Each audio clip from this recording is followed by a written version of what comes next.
And we are joined now by Patrick Kearns, class of 1992. Now, Patrick is a fourth-generation funeral director at Leo Kearns Funeral Home in Queens, New York City, and he joins us from there today. Patrick, welcome to The Fight. Thank you so much for joining us today. Thank you for having me this evening. Now, New York City is obviously the biggest coronavirus hotspot in the country with, unfortunately, the most deaths.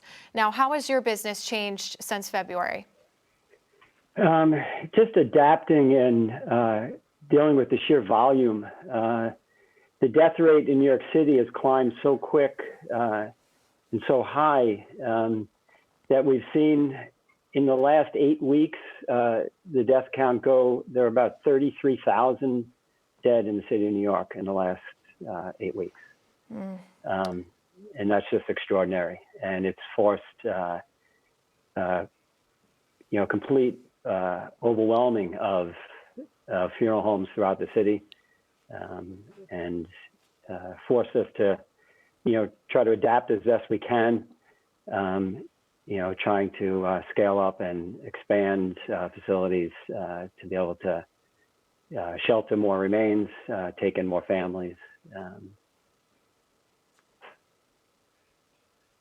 Yeah, the numbers are devastating.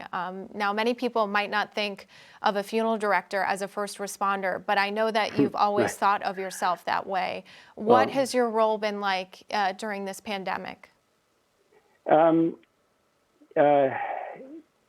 Nonstop, long days. Myself and my staff, we start about 7:30 in the morning at least, and hopefully end our day about 10 o'clock every night.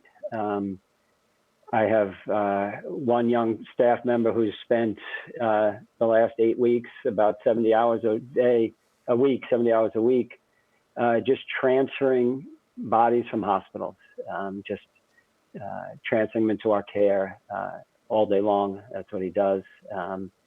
And, we're here as funeral directors, probably more the last responders. We're here to pick up the pieces from what is just a devastating battle that New York City has been waging. Sure. And I think a hard part about this is that the grieving process, in a way, has been interrupted. Would you say that's something that you're seeing and helping these families through? Yeah, it's very difficult. It's difficult for us as funeral directors. We're used to providing a very high level of service, paying close attention to our families, spending a lot of time with them.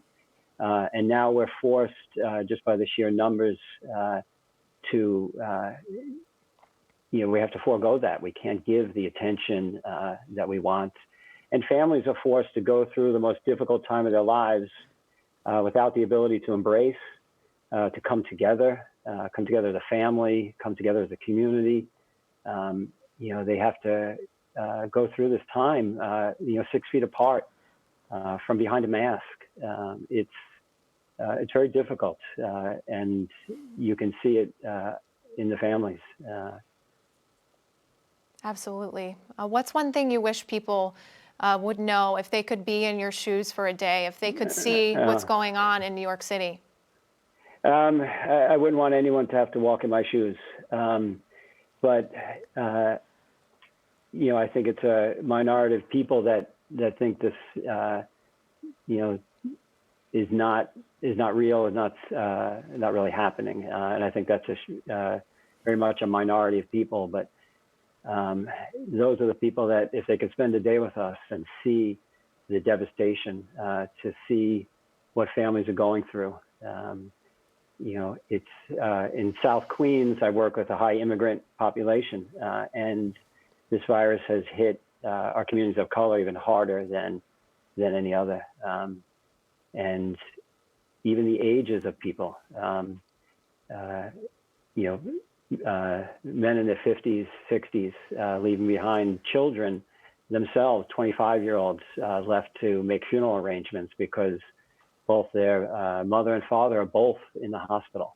One has died and the other is still intubated. And their 25-year-old child is left behind to make arrangements for them. It's been really very difficult for the families of New York. It's heartbreaking. Our thoughts and prayers, of course, with those families in New York. Patrick, God bless you. Thank you for what you're doing, and thank you for joining us here on The Fight. All right. Thank you.